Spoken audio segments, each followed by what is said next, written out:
परिलक्षित करता है। प्रदेश की प्रति व्यक्ति आय 1,09,844 रुपये आकलित हुई है, जो वर्ष 2016-17 में प्रति व्यक्ति आय 54,564 रुपये के दोगुने से अधिक। वर्ष 25-26 में प्रति व्यक्ति आय 1,20,000 रुपये होने का अनुमान है। प्रदेश में हम लगभग 6 करोड़ लोगों को बहुआयामी गरीबी से ऊपर उठाने में सफल हुए हैं।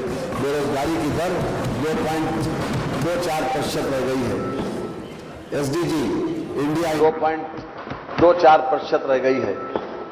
एसडीजी इंडिया इंडेक्स में उत्तर प्रदेश की रैंकिंग जो वर्ष 18-19 में 29वें स्थान पर थी, बेहतर होकर वर्ष 23-24 में 18वें स्थान पर आ गई है।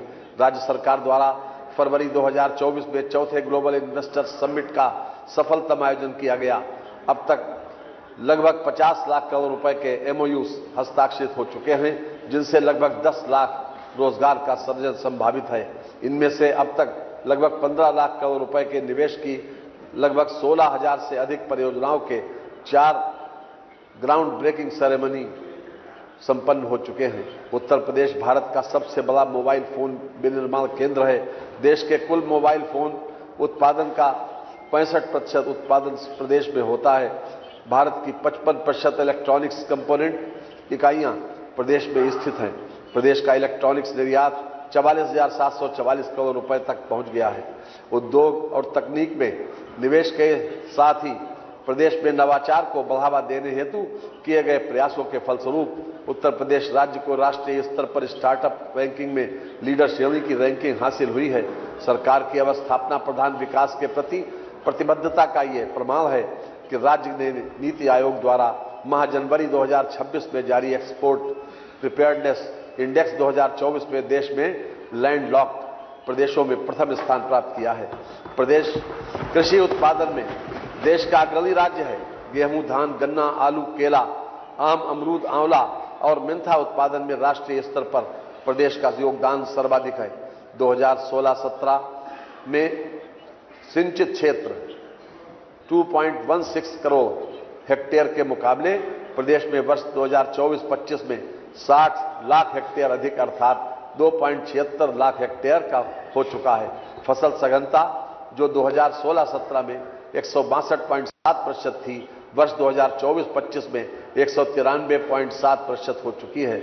वर्ष 2016-17 की 5878 मेगावाट ताप विद्युत उत्पादन क्षमता के सापेक्ष वर्तमान वित्तीय वर्ष 2025-26 माह दिसंबर 2025 तक 55.16% बढ़ोतरी करते हुए 9120 मेगावाट ताप विद्युत उत्पादन क्षमता प्राप्त की गई है। हमारी सरकार द्वारा हरित और स्वच्छ ऊर्जा स्रोतों के विकास पर कार्य किया जा रहा है।